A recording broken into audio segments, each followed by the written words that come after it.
Guys, yung ating giniling halo ko sa ginisang gulay. Ito pa yung gulay. Chinese pizza, sayuti, carrots. Ayan. At saka kamatis. Yan guys, nabala ng aking bawang. Kamatis. Yan guys, nailagay ko na yung kamatis. At saka giniling. Ayan. Nag-brown na. Ilagay ko na po yung sayote. Brown muna natin. Ayan, ilagay ko ng konting patis. Kunti lang.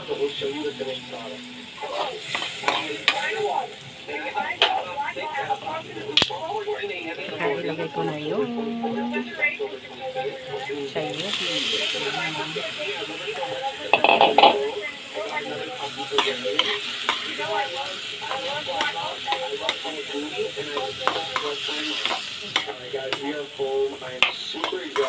Aking giniling may sayote. Ayan, nalagyan ko ng konting water.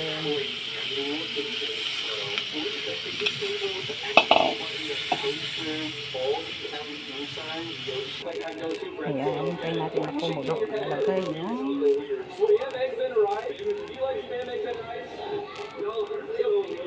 yung carrots at saka Chinese pizza. Ayan.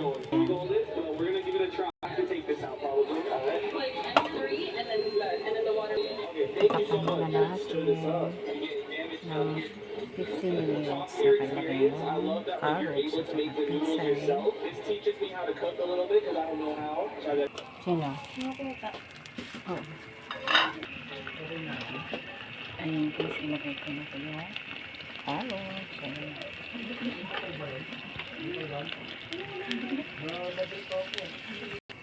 Ayan. Pero, lagay ko na ito yung pizza. Chinese pizza.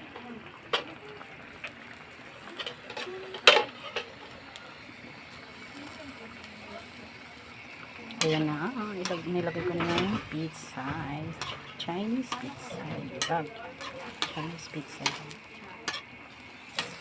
Sarap. Yummy, yummy. Ito yung aking giniling. Simpleng gulay.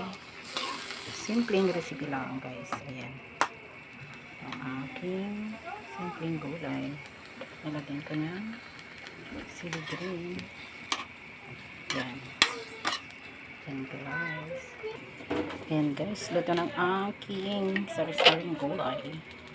Ginisang giniling na may sayote, pizza at saka carrots. Ayan. Luto na. Luto na po yan guys. Kain na po tayo. Ayan. Thank you for watching. Bye-bye.